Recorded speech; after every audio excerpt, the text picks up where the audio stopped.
Good morning, my beautiful babes and babettes. I'm your resident active advocate. And can we talk? Because I made a few boo-boos in yesterday's video that I would like to clear up in today's video.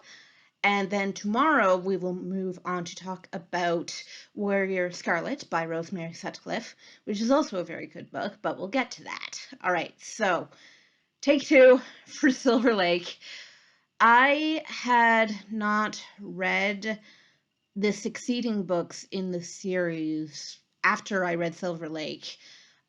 So I 100% forgot that, by the way, yes, Mary did go to a school for the blind, or at least they called it a college, okay? So it may have been a specialized school for the blind, and she did learn Braille there, and she did get an education. But when she got home, that was pretty much it. She just stayed home after that. So she could read and she could write in Braille, which is good. That's very, like, I am 100% an advocate of blind literacy. If you are blind, please, for the love of the gods, learn to read and write in Braille. Don't just do everything in audio. Audio is my own preference, okay? But I know vaguely, I'm not in practice anymore, but how to read and write in Braille. Yes, audio is my own preference, and yes, audio will be most people's preference, but with just audio, you're losing out on your actual literacy. And that is a very, very important thing to both have and to retain. I am not myself in need of Braille because I can see out of my right eye functionally enough that I can read and write in, print and in cursive writing. But when it comes to being full on blind and having your literacy, that is just as important as a sighted person having their literacy. So please, gods, learn Braille. All right, that was my PSA for the day. But with Mary, she learns Braille. And then she goes home and she's not really expected to have a life outside of her parents' home and her siblings' homes. And she sort of changes from house to house throughout her lifetime. But she does find that there are great advantages to being blind in some ways. Number one, you can read and write in the dark if you know Braille. If you are sighted, you can't do that. Or if you can, it's going to be sloppy, right? That's advantage number one. Advantage number two, she can do anything with her hands that you could do in the light and that I could do in the light. But she doesn't need a light on. She doesn't need a candle in this case because it's pioneer times. One of the things that the later books emphasize is that she is able to knit and to sew in the dark, which is pretty amazing.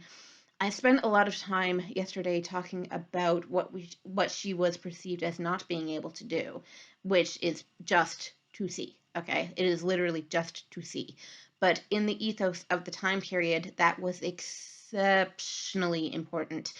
Maybe even more so than it is now, because a lot of manual labor, more so than it is now, was required just to stay alive. Before Mary had gone blind, it was the expectation that she would become a school teacher. But after she lost her sight, that career option fell instead to Laura, and Laura did become a school teacher, and I do believe that even in real life, that's how, in a roundabout way, she met Almanzo, who would become her husband later on the line. But Mary was more or less forced by her society's expectations around her disability to give up on the possibility for that life and the possibility for that dream. To be fair, because of the time period, she may or may not have been able to actually be a school teacher if given the opportunity.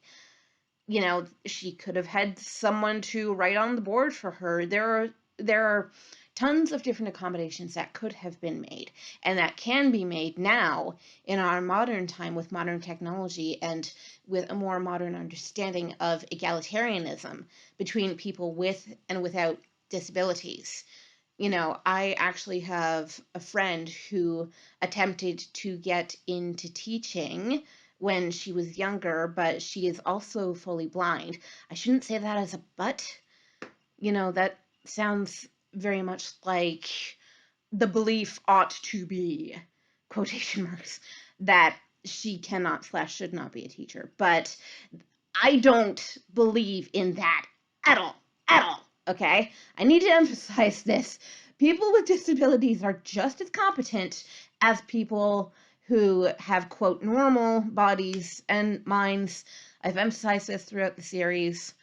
As long as we are given the capability by society and society's attitudes and expectations to be allowed to get on in the way with which we are comfortable. So when it came to Mary, she was forced by her society to give up the dream or even the idea of being a school teacher, and that was passed on to Laura. And Mary did not have too much of an exterior life. You know, she wasn't expected to be part of the community.